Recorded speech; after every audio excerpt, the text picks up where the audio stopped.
Oh, this is not going to be a disaster at all. Um, Welcome back to Murder of Prose. I am your great disappointment, E.K. Lloyd Williams, and today I will be doing a read along. Read along. This was JD's term, and it was his idea, so if it fails horribly, you can all blame him. But today I am doing my sort of reading update for City of Bridges by Andre Jones. He asked for a review on this, and I'm going to do a full review on it at a later time. But tonight it's just the updates. How far I've got and what I think so far. So as of right now, I am at the end. I've just finished chapter 18. I am on I'm about to start chapter 19. And thus far, I mean, what I'm gonna talk about a little bit here, hopefully in a short amount of time, fingers crossed, is just because I'm not JD, so I'm not going to be looking at the technical aspects of publishing the book. I'm mostly looking at storytelling because that's where my interests are. That's more my strong suit.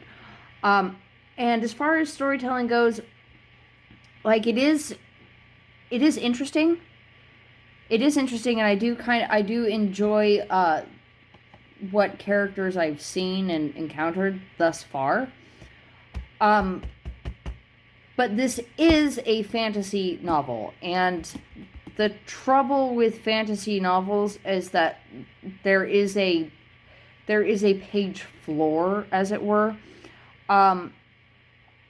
Because what happens with fantasy, you have to expand on a world. You have to create it, and then you have to get readers convinced that they're in there and that they want to be just as invested as you were when you started trying to tell the story. Now, this book, let me see. This is the first book in a series, and it's 321 pages long. Now, typically, beginning fantasy novels, they aren't going to be the longest of any book in a fantasy series, but they do have to be longer than your average novel. Now, your average novel is going to be anywhere between 200 and 350 pages. This is not long enough. That's one of its major drawbacks. Like, it's a really interesting story and it's a really interesting world, and I would like to know more about it, but Andre Jones just won't tell you. There's so much that he just doesn't explain. For what reason, I don't know particularly. I don't, because, I wasn't there when he wrote it. But, I do have some critiques on the storytelling. The world is severely underdeveloped. He makes references to cultural norms. He makes use of cultural slang. He references sort of traditions and things like that we obviously don't have, but we also have no grid for why those things are important and why that would be important to this character. Like, the main character in this consistently says something like Slisdorf's balls or by Slisdorf, and you never get any explanation as to who the fuck Slisdorf is. Like, what does that mean? Like, it's not like it would be akin to going into the jungle and a previously uncontacted native tribe hears you say Jesus Christ, and they have no reference for what the fuck that is, and as far as they're concerned, it's just like a thing that you say for no reason. it's the same thing here. The other thing is, like, everything moves too quickly. The passage of time here, is very poorly handled. It does annoy me. Like, there is a point where these characters are in a cave for about a week, and you just skip over that. Like 3 days at a time, you just skip over stuff that happens. Like, somebody gets hurt and she's unconscious for 3 days. What happens in those 3 days? Well, God only knows. You're surrounded by wyverns, you're in a cave, and you've got a creature that doesn't exist in this realm. Like, that's so much to work with. Why would you cut it out? Why? I need to know a little bit more. Because, and part of why it's necessary to share that information is because that's what's gonna make me give a shit about what happens to this character. At this point, I mean, either one of them could live or die. I wouldn't really care. And that's the other thing. I have a suspicion that they did die, because there is a point in the story where these two characters are trying to make an escape from the city where they're being hunted, and they're going disguised as merchants. And one of the characters loads an extremely explosive material that is very volatile. Think nitroglycerin, but it's not nitroglycerin. So he puts this stuff in a barrel and puts it in the back of their cart. Okay, great. But then they decide to go over the lesser used path that is going to be rougher and less traveled. The minute they hit a rough patch, they're both gonna die.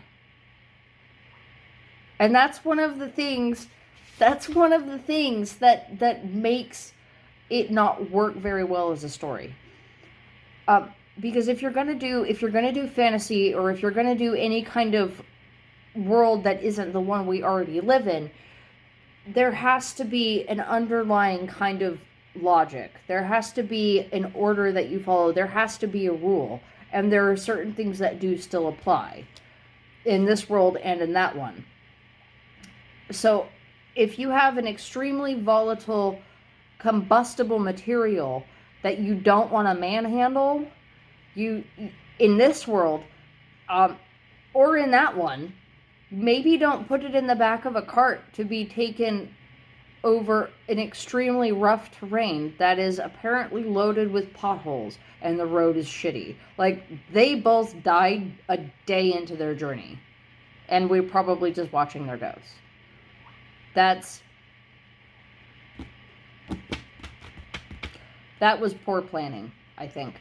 But I'm not, like, I do like this story, and I just wish it were better written. I wish it were better put together, because it could be really enjoyable. Like, he's spent time building this world, and you can tell he spent time building this world because he's very comfortable in it, but he's definitely not giving you a tour. And that, Mr. Jones, if you're gonna do fantasy, you've got to put a little more into it than this.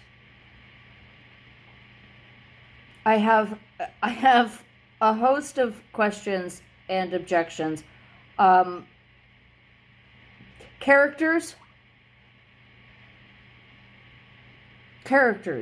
There are characters who just pop up and you have no idea who they are, which is fine because they're new. But like, your main characters know who they are, which is great if they would tell you who they are.